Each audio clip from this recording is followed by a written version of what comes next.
দেখুন মা, আমি আগেই বলেছি আমার গৌরহরি জন্ম নিয়েছে নদিয়া নবদ্বীপের মাঝে। দোল পূর্ণিমা তিথির দিন আমার গৌরহরির আবির্ভাব হয়েছে। তা দোল পূর্ণিমা তিথির দিন আমার গৌরহরির আবির্ভাব হয়েছে। দেখুন মা, আমরা দোল পূর্ণিমা তিথির দিন কি করি গো? কি গো? কি করা হয়? কেক খাওয়া। কি কেক খাওয়া? কি করা হয় দোল পূর্ণিমা তিথির দিন? রং মাখা হয়, তাই তো? আমি তো কেক খাই। কেক খাই, রং মাখা হয়, তাই তো? দোল পূর্ণিমা তিথির দিন রং মেখে তো ভূত হয়ে থাকা হয়। ও মা, এই দোল পূর্ণিমা তিথির দিন আমার গৌরহরির আবির্ভাব হয়েছিল, তাই এটি আমাদের কাছে একটা বড় দিন। আচ্ছা বাবু, বলুন তো এবার আমরা বড়দিন হিসাবে কোন দিনকে পালন করে থাকি? 25শে ডিসেম্বর। কোন দিনটি? 25শে ডিসেম্বর। সত্যি কথা বলবেন, বড়দিন হিসাবে কোন দিনটি পালন করে থাকি গো? 25শে ডিসেম্বর। তা 25শে ডিসেম্বর সেটা বড়দিন, তাই তো? কি বলি, সাহেবের বড়দিন। তা সাহেবটাকে কি গো? সাহেবটাকে যীশু খ্রিস্ট, তাই তো? যীশু খ্রিস্ট কোন ধর্মের ভগবান? খ্রিস্টান ধর্মের ভগবান।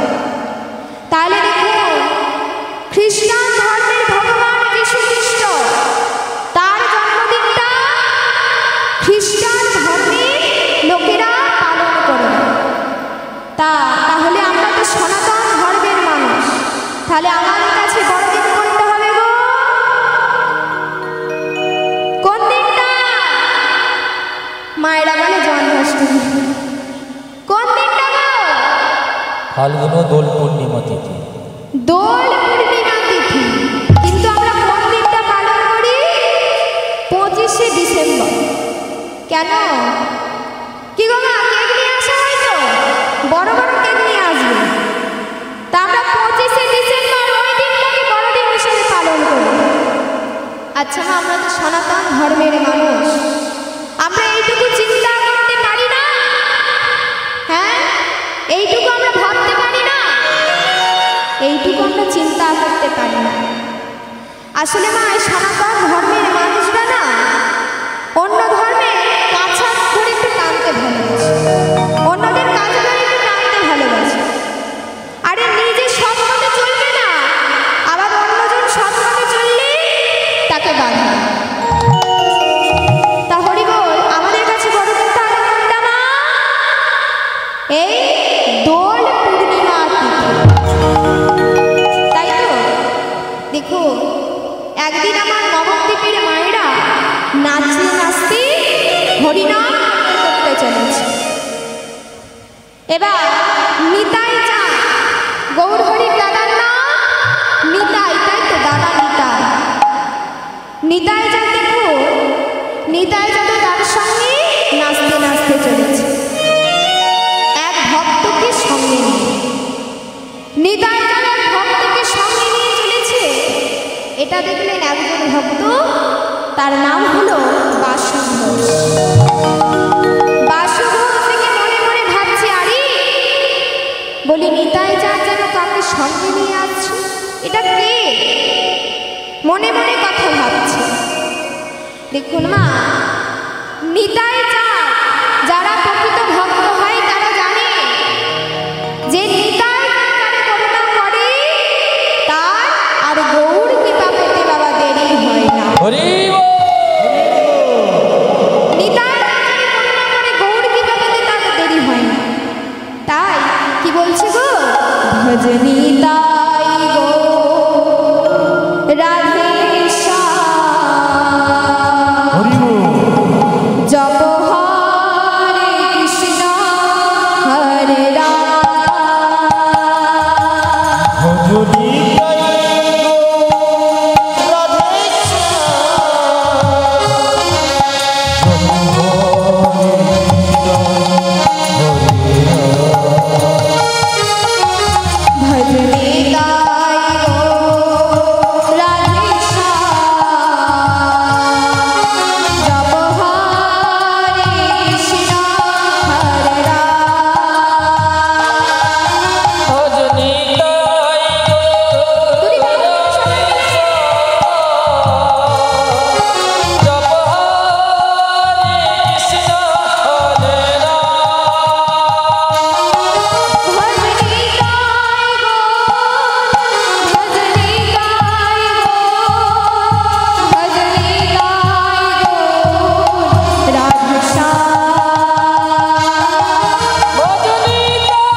ঘর বাড়ি ছেড়ে, যে কিনা ঘর বাড়ি ছেড়ে ওই নবদ্বীপ পরিত্যাগ করে নিতাই চাঁদের সঙ্গে এসেছে, তার নাম হলো বাবা গোবিন্দ ঘোষ। যেই ভক্ত নিতাই চাঁদের সঙ্গে এসেছে তার নাম হলো গোবিন্দ ঘোষ। দেখুন মা, এই সেই বাসু ঘোষ, বাসু ঘোষ ছুটতে ছুটতে আসছে। দাদা নিতাই, বলি এটা কে তোমার সঙ্গে? তখন নিতাই চাঁদ বলছি, বাসু ঘোষ এটা হলো আমার এক ভক্ত। ও, তুমি বুঝি তোমার ভাইকে খুঁজছো? সেই বাসু ঘোষ বলছি, বলি প্রভু তুমি বুঝি তোমার ভাইকে খুঁজছো? যাও, তোমার ভাই ওই জগন্নাথ মন্দিরে আছে, যাও তার সঙ্গে দেখা করেছি। এবার কি করেছি, জগন্নাথ মন্দিরে যেই না ঢুকতে যাবে বাবা, নিতাই চাঁদ ভক্তকে নিয়ে যেই না জগন্নাথ মন্দিরে ঢুকতে যাবে, অমনি একজন নিতাই চাঁদের পথ আটকালো। দাঁড়াও, কোথায় যাচ্ছ তোমরা?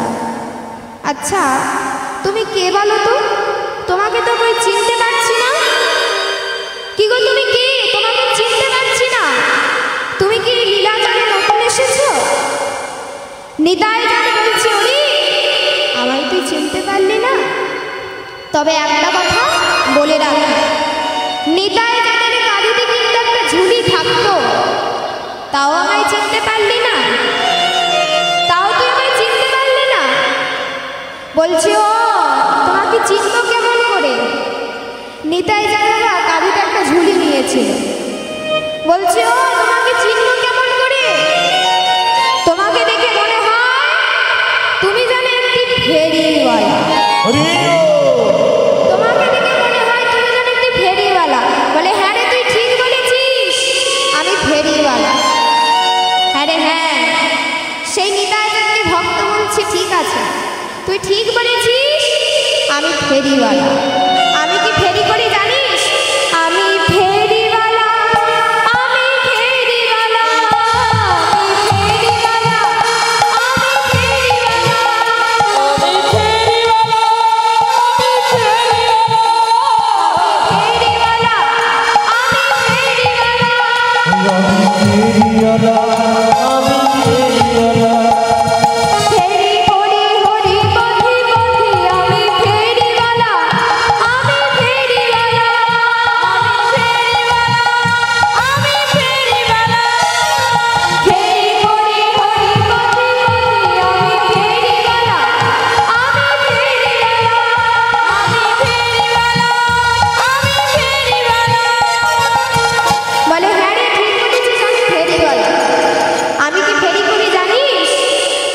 হরিনামের মালা, তিলক মাটি আর এই মধুর হরিনাম। বাবা, এবার নিতাই চাঁদ ভক্তকে নিয়ে চলেছে কোথায়? জগন্নাথ মন্দিরে, তার ভাইয়ের সঙ্গে দেখা করবার জন্য। এবার জগন্নাথ মন্দিরে যেই না প্রবেশ করতে যাবে, আপনারা পুরীতে জগন্নাথ মন্দিরে গেলে দেখতে পাবে যে কত পান্ডার দল থাকে। যেই না আপনি মন্দিরে ঢুকতে যাবেন, পান্ডারা আপনাকে ঘিরে ধরবে। পান্ডারা ঘিরে ধরবে, ঘিরে ধরে বলবে আপনার পান্ডার নাম। আপনার পান্ডার নামটা বলে দিলে তারা আপনাকে ছেড়ে দেবে, আর বিরক্ত করবে না। এবার নিতাই চাঁদ যখন ভক্তকে নিয়ে চলেছে বাবা, এবারে পান্ডারা ঘিরে ধরেছে। কে তোমরা? বলি এই যে কোথায় যাচ্ছ? আমরা একটু ভেতরে যাচ্ছি। কার কাছে যাচ্ছ? আমার ভাই নিমায়ের সঙ্গে দেখা করবো। ঠিক আছে, কিন্তু পিছনে ওটা তোমার কে? কি গো, পিছনে ওটা তোমার কে? ওকে দেখে যেন মনে হয় উনি যেন একটি অশ্বপৃষ্ঠ নিচু জাতের মানুষ, নিম্নকুলীর অন্ন। তোরা কি বললি? তোরা কি বললি? ওরে তোরা মানুষ চিনলি না, তোরা ভক্ত চিনলি না। ওই মানুষকে দেখে এত ঘৃণা করে নিতাই যা যখন মনে মনে ভাই কানাইকে বলছো, রে নিমাই, তুই কি করলি? ওই নবদ্বীপ ছেড়ে চলে এলি লীলা চলে। নবদ্বীপে কত বড় বড় ব্রহ্ম তোর চরণে লুটিয়ে পড়েছে। আবার ওই জগাই মাধাইয়ের মতো দুটো পাষাণ উদ্ধার হল। কাজী সাহেব, ওই কাজী সাহেবকে ভগবান বলে জড়িয়ে ধরেছে, আর তুই সবাইকে উদ্ধার করলি ভাই। এই পাণ্ডার দলকে উদ্ধার করতে পারলি না? ওরে ভাই, এরা যে এখনো মানুষ চেনে না রে, এরা যে এখনো ভক্ত চেনে না। এরা শুধু কি করে? বসে বসে জাতের বিচার করে। এরা শুধু জাতের বিচার করে রে, এরা আর কিচ্ছু করতে পারে না। আমার ভগবানের নামে কি জাতের বিচার হয়? দেখো, আপনি খ্রিস্টান ধর্মের মানুষ বলে হরি বলতে পারবেন না, আপনি ইসলাম ধর্মের মানুষ বলে হরি বলতে পারবেন না, তা নয় মা। যদি আমার ভগবানের জাতের বিচার করত, তাহলে কাজী সাহেব উদ্ধার হতো না। তাই তো মা, কাজী সাহেব উদ্ধার হতো না। তাই এই নামে কোনো ধর্ম নেই। তাই তো সব ধর্মের মানুষই হরি বলতে পারে। দেখুন, আজ নিতাই চাঁদ সেই পাণ্ডাদের এই কথা যখন বলছে, পাণ্ডাদের মধ্যে একজন বলছে, ওই বাবা ঠাকুর, আমরা আগেই বলেছি আমরা তোমায় ঢুকতে দেব, কিন্তু তোমার পিছনে যে মানুষটা আছে তাকে আমরা ঢুকতে দেব না। গোবিন্দ ঘোষ তাই কি করেছে?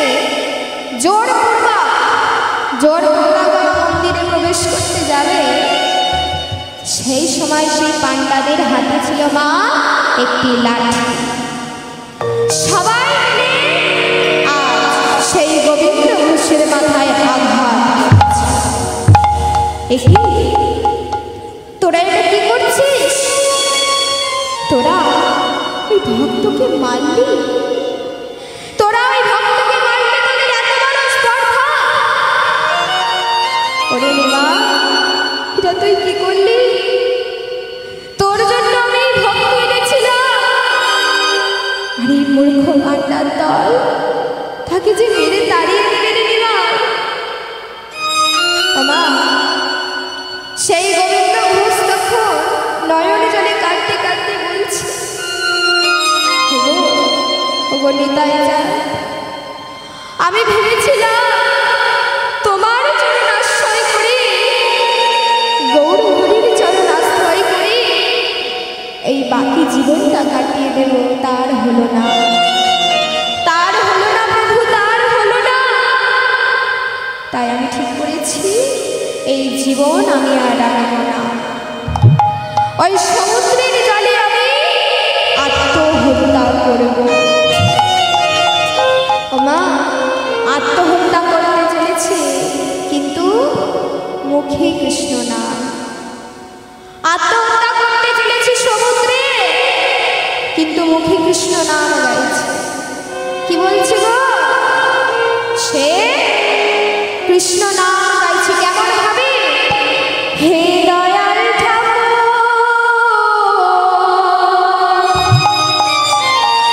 তুমি আছো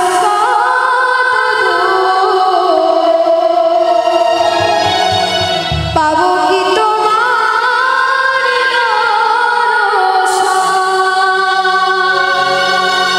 হে দয়াল ঠাকুর, তুমি আছো পাবো কি তোমার দর্শন?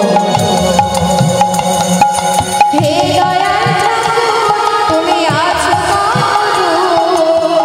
পাবো কি তোমার দর্শন? হে দয়াল ঠাকুর, তুমি আছো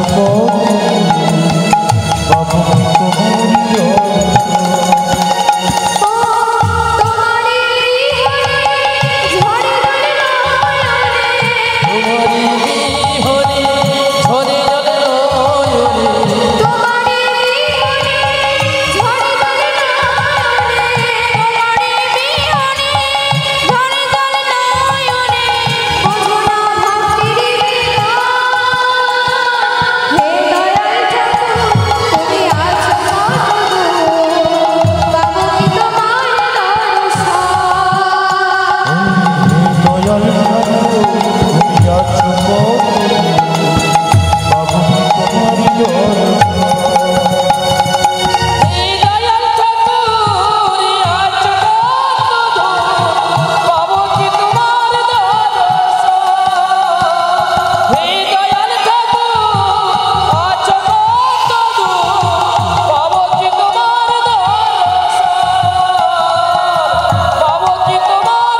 আপনি করে গেল এই মোহনামে মুখে বলো হরি নাম শুভ করে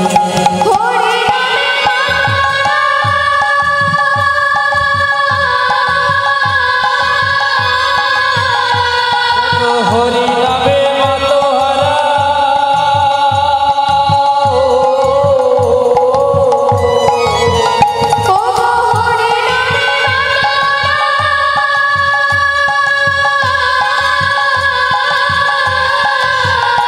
কত হরি নামে মাতোহারা ও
গোবিন্দ ঘোষ আজ গঙ্গায় স্নান করতে চলেছে।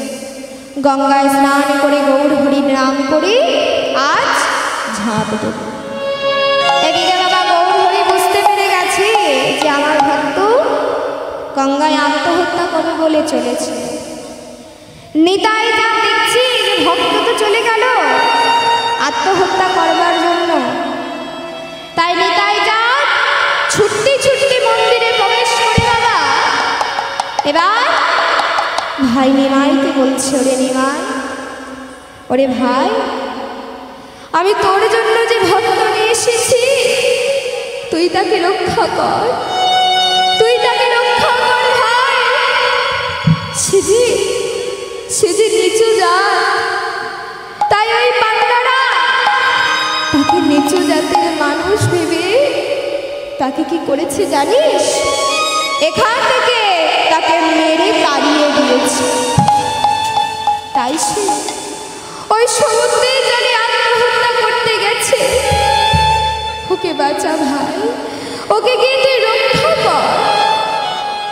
নিমাই মনে মনে ভাবছে যে ওগো প্রভু, নিমাই যা মনে মনে ভাবছে ওগো দয়াময়, যেই ভক্ত তুমি আমার জন্য নিয়ে এসেছো তাকে আমি নিয়ে যাব বৃন্দাবন ধাম, যার দ্বারা রচিত হবে ভক্তের ভগবান গোপীনাথ। তাই তাকে আমি ওই বৃন্দাবন ধামে নিয়ে যাব। এবার তো দাদার থেকে অনুমতিটা নিতে হবে। বলছে, দাদা শোনো, তুমি কোনো চিন্তা করো না, আমি বাসুদেব রামানন্দ স্বরূপ দামোদরকে পাঠাচ্ছি ভক্তকে রক্ষা করবার জন্য।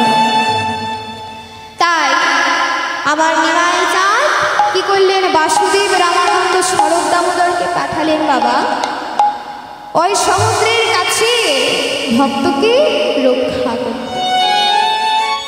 এবার বাসুদেব রামানন্দ স্বরূপ দামোদর ছুটতে ছুটতে গেলে আজ ভক্তকে রক্ষা করতে। এই সুযোগে আমার নিমাই চাঁদ দাদা নিতাইকে কথাটা তুলে ধরলেন। দাদা, দাদা গো, আমার মনে খুব ইচ্ছা যে তুমি যেই ভক্তকে আমার জন্য নিয়ে এসেছো তাকে আমি নিয়ে যাব ওই বৃন্দাবন ধাম। তাই এত বড় জীব শিক্ষা করতে এসে আমায় যেন